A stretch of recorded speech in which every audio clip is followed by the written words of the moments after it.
Salam saudaraku, mengawali minggu ini saya ingin mengajak saudara membaca dan merenungkan firman Tuhan di dalam Mazmur 126 ayat 1 sampai dengan yang ke-6. Nyanyian ziarah ketika Tuhan memulihkan keadaan Sion, keadaan kita seperti orang-orang yang bermimpi. Pada waktu itu mulut kita penuh dengan tertawa dan lidah kita dengan sorak-sorai. Pada waktu itu berkatalah orang di antara bangsa-bangsa, Tuhan telah melakukan perkara yang besar kepada orang-orang ini. Tuhan telah melakukan perkara yang besar kepada kita, maka kita bersuka cita. Pulihkanlah keadaan kami ya Tuhan, seperti memulihkan batang air kering di tanah Negeb. Orang-orang yang menabur dengan mencucurkan air mata akan menuai dengan bersorak-sorai. Orang yang berjalan maju dengan menangis sambil menabur benih pasti pulang dengan sorak-sorai sambil membawa berkas-berkasnya.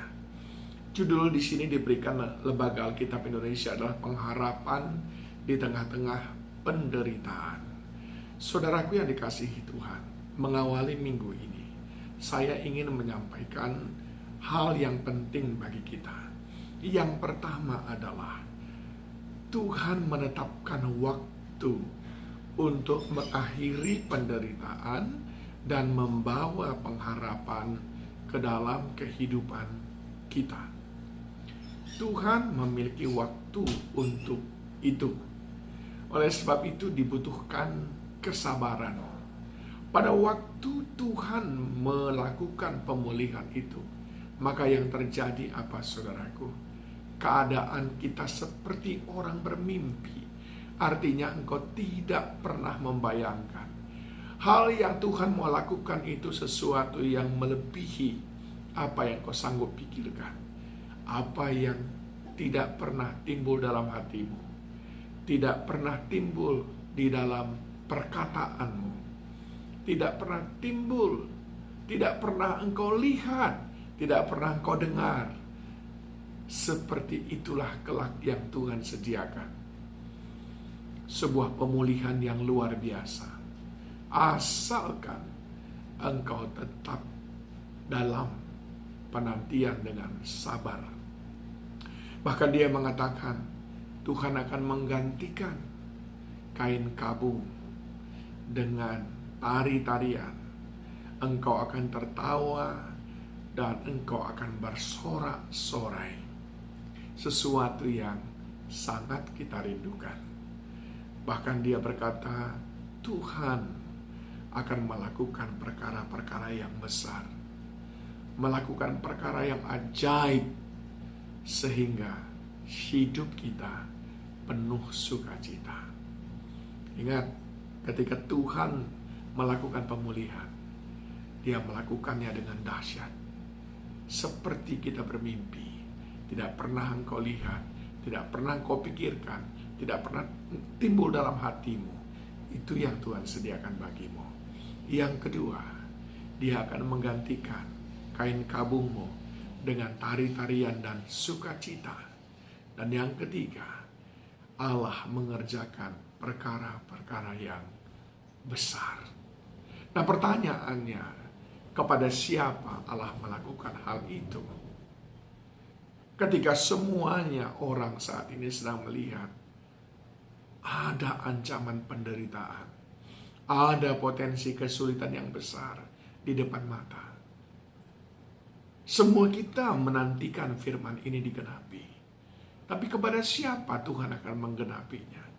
Yang pertama dikatakan ayat yang keempat, orang yang berseru kepada Tuhan, memohonkan pemulihan. Orang yang berseru-seru kepada Tuhan lewat doa dan ibadah demi ibadahnya, lewat puasanya, berseru-seru kepada Tuhan. Kiranya Tuhan melakukan pemulihan. Sering sekali saudaraku, oleh karena ketakutan kita bahkan lupa bahwa kita memiliki Tuhan yang luar biasa. Oleh karena kekalutan hati kita lupa untuk datang berdoa, berseru kepadanya. Oleh karena kepanikan kita bahkan tidak tahu kepada siapa kita harus meminta pertolongan. orang yang mendapatkan itu semuanya, orang yang berseru-seru kepada Tuhan, datang dan memohonkan pemulihan.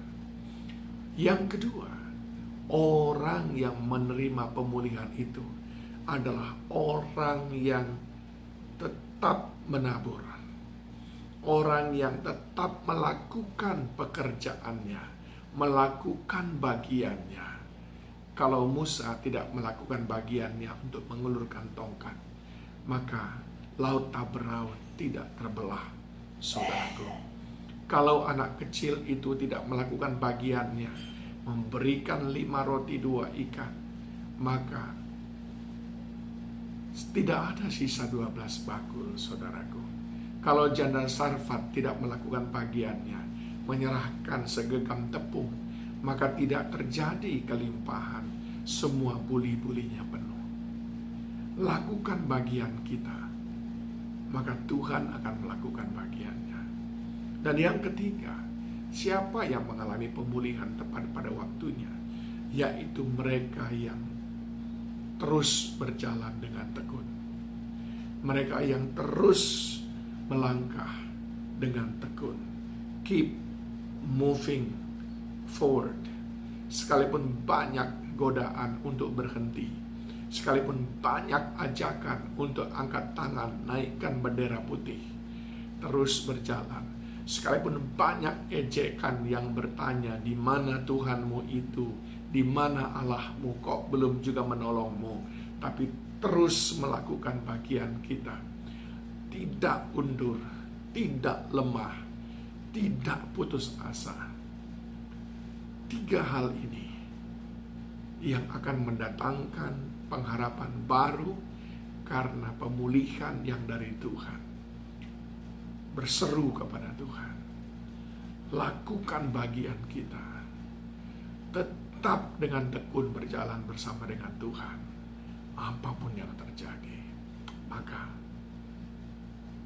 pasti ada pengharapan di tengah-tengah penderitaan.